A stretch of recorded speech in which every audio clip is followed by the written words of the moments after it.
ఈరోజు అందరికి ఇచ్చిన హామీలు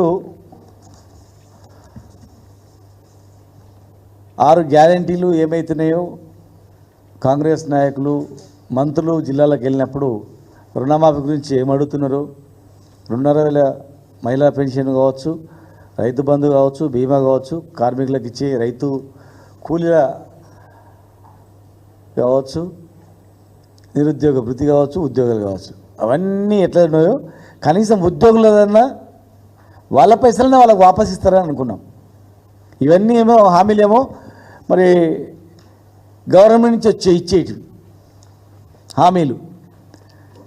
జనరల్గా ఉద్యోగులు వాళ్ళ పైసలు వాళ్ళకు రిటైర్డ్ అయిన తర్వాత 61 సంవత్సరాలు అయిన తర్వాత బతికేది ఎన్ని రోజులు?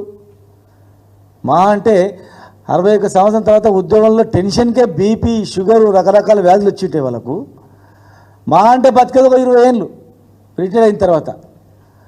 రిటైర్డ్ అయిన నాటికి 99% ఉద్యోగులకు ఏదో ఒక జబ్బుతోనే రిటైర్డ్ అయ్యింది తప్ప వితౌట్ ఏ జబ్బు లేకుండా రిటైర్డ్ అయిన ఉద్యోగి మాకు ఇంతవరకు కనపడలే. ఏదో ఒక రకమైన జబ్బు, కొందరికైతే మరీ రకరకాలుగా దీర్ఘకాలిక వ్యాధులతో రిటైర్డ్ అవుతున్నారు. టెన్షన్తో జబ్బులతో రిటైర్మెంట్ అయ్యడం ఒకటైతే, అయిన తర్వాత ఆ జబ్బులు చూపించుకోవడానికి డబ్బులు ఆయన పైసలు ఆయన దాచిపెట్టిన పైసలు వస్తే నేను వైద్యం చూపించుకొని బతుకుతా అని ఆశతో ఉండేది. కానీ ఇలా రోజుకో గుండె ఆగిపోతూ ఉంది. సోమిరెడ్డి గారు అని చెప్పి ప్రధాన ఉపాధ్యాయుడు, ఇతను 61 సంవత్సరాలు అయిన తర్వాత రిటైర్డ్ అయ్యిండు. రిటైర్డ్ అయిన తర్వాత ఆయన వచ్చిన జబ్బు చూపించుకోవడానికి, డాక్టర్ చూపించుకోవడానికి డబ్బులు లేక ఆగిండు. ఆఫీసుల చుట్టూ తిరిగిండు, ఎప్పుడు వస్తాయని. అయ్యా నీవు కావు, ఇంకా 10,000 మంది ఉన్నారు, 10,000 మంది తర్వాత నీకు వస్తుంది, నీకు ఇప్పుడే డబ్బులు రావంటే బీపీ ఎక్కువైపోయి చెప్పిన ఆ డిఓ ఆఫీస్ దగ్గరనే కుప్పగూలిపోయాడు. ఆయన సుస్తయింది. నిమ్స్ హాస్పిటల్కి వచ్చిండు, తర్వాత ఇంకో హాస్పిటల్కి వెళ్ళిండు. డబ్బులు కడుతుంటే, అప్పు తెచ్చి డబ్బులు కడుతుంటే మళ్ళీ ఈ అప్పుని ఎట్లా తీర్చాలి, ఏ పైసలు వస్తాయో రావు అని చెప్పి టెన్షన్స్తో, అందరి ముందర టెన్షన్స్తో గుండాకి చచ్చిపోయిండు ఆయన. ఇలా రోజుకొకరు చనిపోతున్నారు 10,000 మందిలో. దీనికి బాధ్యులు ఎవరు? ఇవన్నీ కూడా ఏ పైసలు కూడా గవర్నమెంట్ ఇచ్చేటి కావు, వాళ్ళ పైసలే. వాళ్ళ డబ్బులు వాళ్ళు ఇవ్వడానికి, వాళ్ళ పైసలు వాళ్ళకు వాపస్ ఇవ్వడానికి ఒక 4-5 వేల కోట్లు అయితే అయిపోతాయి మొత్తం టోటల్గా.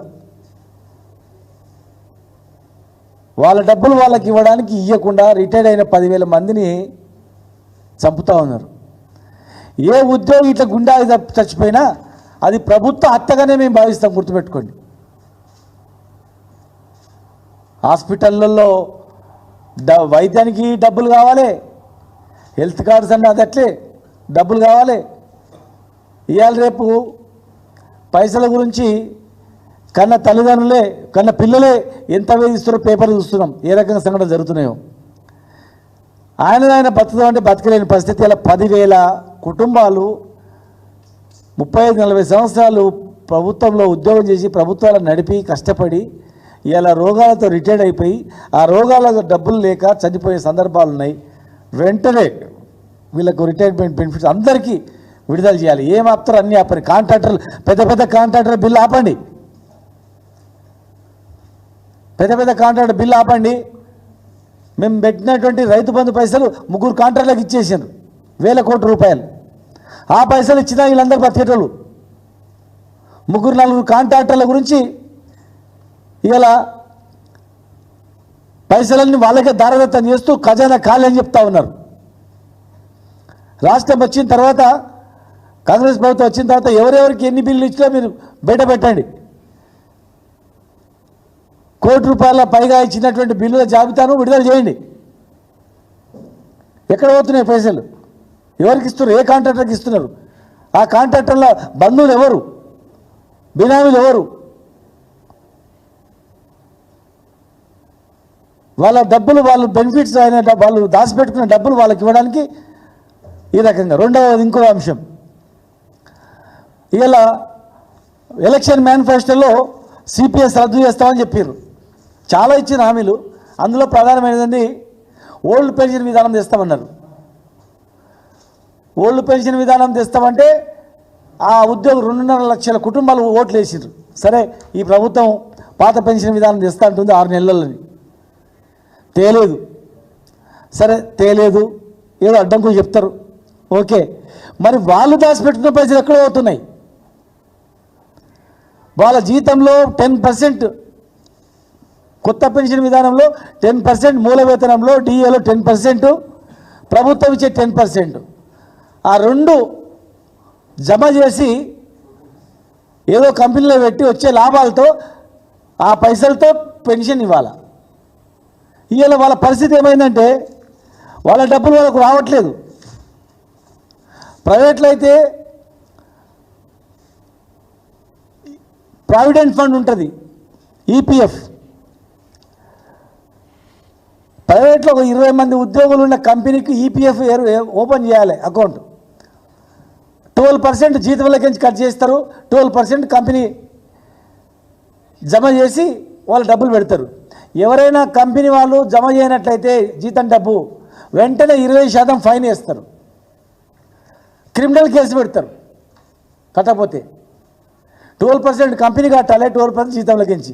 మరి ప్రైవేటు 20 మంది ఉద్యోగులు దాటితే ఈపీఎఫ్ ఉంది, కఠినమైన సెక్షన్స్ ఉన్నాయి.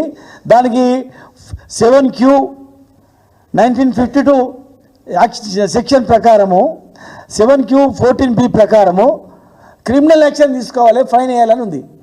ప్రైవేట్ కంపెనీలకు ఫైన్ వేస్తున్నారు, క్రిమినల్ కేసులు పెడుతున్నారు. మరి ప్రభుత్వము ఉద్యోగుల జీతాలు వాడుకొని ఇప్పటి వరకు 1,300 కోట్ల రూపాయలు వాడుకున్నారు. నెలకు 100 కోట్ల చొప్పున లెక్క పెట్టుకుంటే కూడా తక్కువ 1,300-1,500 కోట్ల రూపాయలు వాడిండ్రు. ఇన్ని కోట్ల రూపాయలు, 1,300 కోట్ల రూపాయలు మీరు వాడుకొని వాళ్ళ భవిష్యత్తు ఏం కావాలా? అసలు వాళ్ళ ఒక ఎంప్లాయీ ఇంకో దగ్గర ట్రాన్స్ఫర్ అయిందంటే ప్రాన్ అకౌంట్లు వేయాలా, ఇంకో ట్రాన్స్ఫర్ అయిందంటే ట్రాన్స్ఫర్ అయిన దగ్గర మేము జమ చేద్దామంటే అంతకుముందు మీరు పనిచేసిన దగ్గర అకౌంటు ట్రాన్స్ఫర్ కాలేదు, జమ కాలేదు కనుక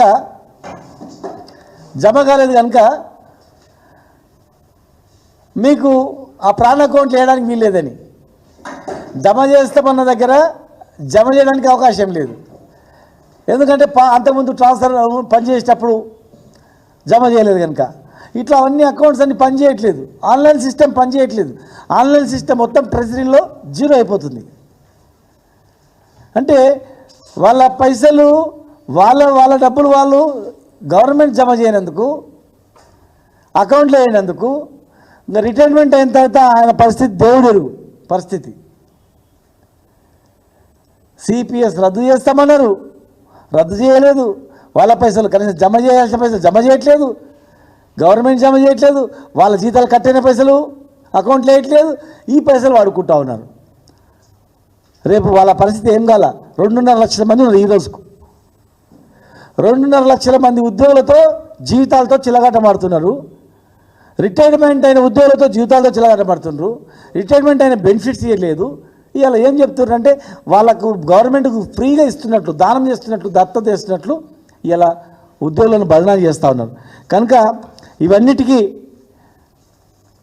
ప్రభుత్వమే బాధ్యత వహించాలి. ఏ ఒక్కరు చనిపోయినా కూడా ఇంకా ఊరుకునే ప్రసక్తి లేదు. ఇన్ని రోజులు ఊరుకున్నాం, చూసిన సమయం ఇచ్చినాం. ఎన్ని నోర్లు బంద్ చేస్తారు, ఎన్ని గొంతులు విసుకుతారు, ఎన్ని